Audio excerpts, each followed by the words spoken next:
નમસ્તે વિદ્યાર્થી મિત્રો, ધોરણ 12 માં વિષય ગુજરાતીમાં ઓનલાઈન લેક્ચરમાં મિત્રો તમારું સ્વાગત છે। વિદ્યાર્થી મિત્રો, આપણે અત્યાર સુધી છે તે 3 પદ્ય ભણ્યા અને 2 ગદ્યનો અભ્યાસ છે તે કર્યો। મિત્રો, હવે પછી આપણે આજના લેક્ચરમાં આપણે વ્યાકરણ વિભાગ છે તે શરૂ કરવા જઈ રહ્યા છીએ। મિત્રો, વ્યાકરણ વિભાગમાં 11મા ધોરણમાં તો તમે સમાનાર્થી શબ્દો, જોડણી, તળપદા શબ્દો, રૂઢિપ્રયોગો, શબ્દ સમૂહ માટે એક શબ્દ બધું જે શીખી ગયા તે જ 12મા ધોરણમાં છે તે શીખવાનું છે।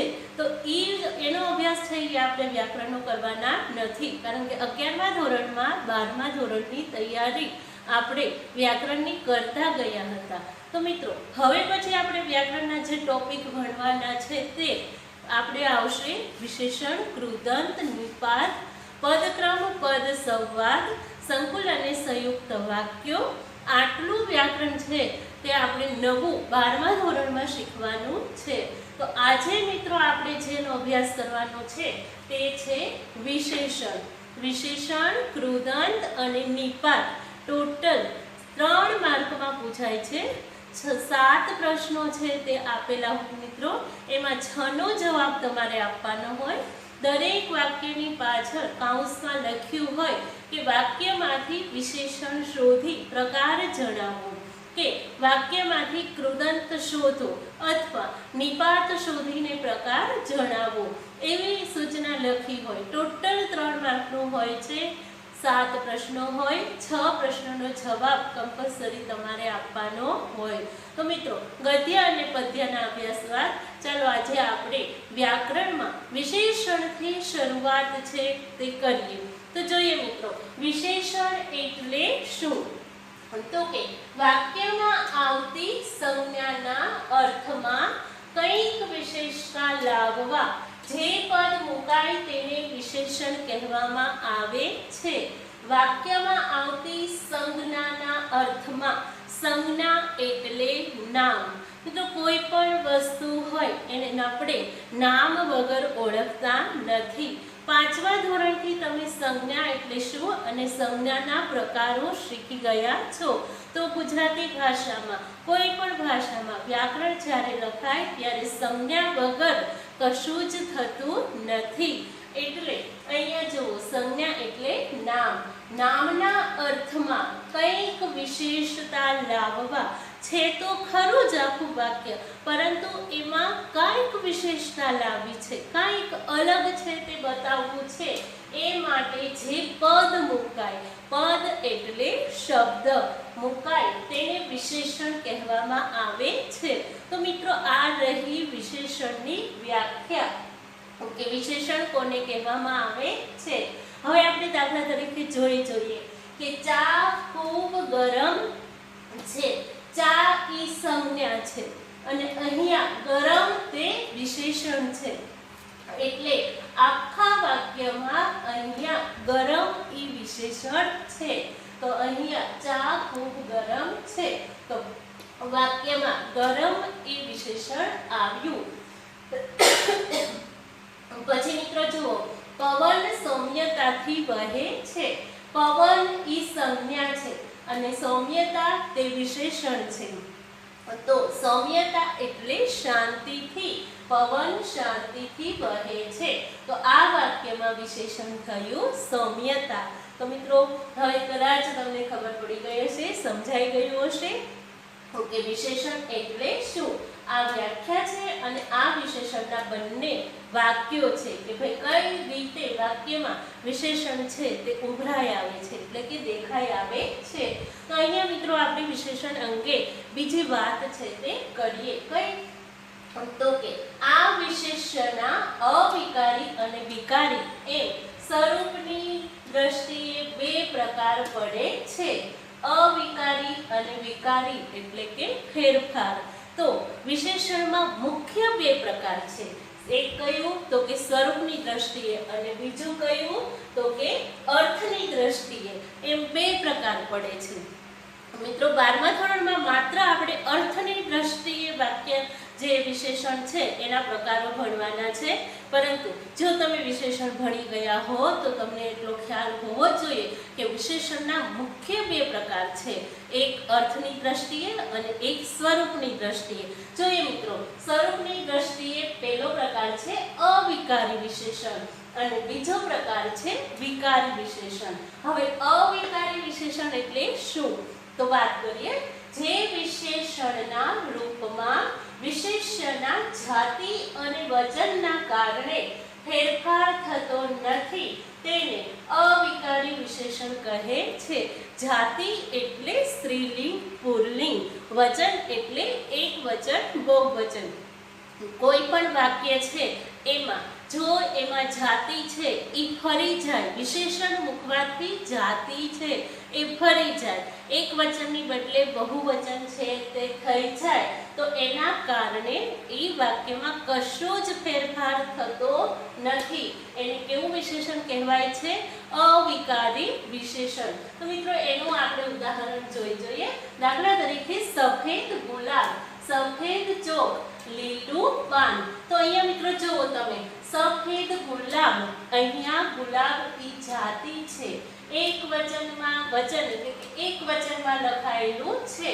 અહીંયા જો ગુલાબો એવું લખીએ તો આ સફેદ છે તે એમનામ રહેવાનું છે, એટલે એમાં કોઈ પણ જાતનો ફેરફાર થતો નથી, એટલે આને કેવું કહેવાય? અવિકારી વિશેષણ।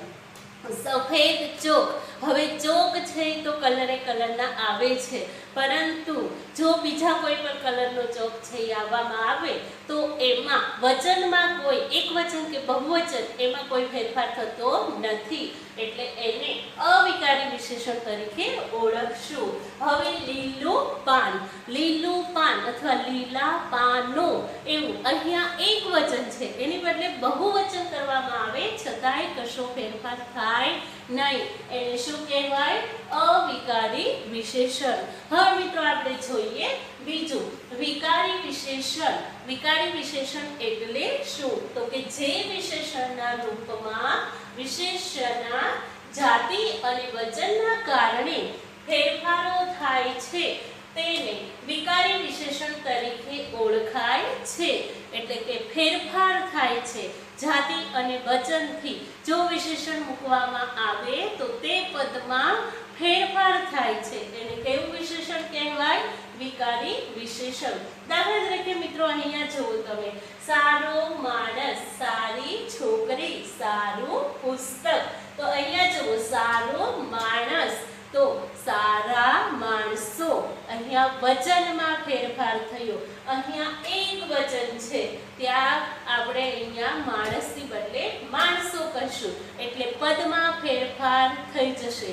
એ ફેરફાર થાય એને શું કહેવાય? વિકારી વિશેષણ। સારી છોકરી તો સારી છોકરીઓ, બરોબર મિત્રો? તો અહીંયા શું થયું? વચનના કારણે ફેરફાર થયો છે, તો એને શું કહેવાય? વિકારી વિશેષણ। સારું પુસ્તક, તો અહીંયા જો મિત્રો, પુસ્તક તો પુસ્તકો, સારું તો સારા, સારા પુસ્તકો। જાતિ અને વચન બંનેમાં ફેરફાર છે તે થયો એટલે અહીંયા વિકારી વિશેષણ કહેવાય છે। તો આપણે જોયું મિત્રો કે સ્વરૂપની દ્રષ્ટિએ વિશેષણના બે પ્રકાર છે, એક અવિકારી વિશેષણ અને બીજું છે વિકારી વિશેષણ। હવે આપણે જોઈએ મિત્રો કે અર્થની દ્રષ્ટિએ વિશેષણના કેટલા પ્રકારો પડે છે।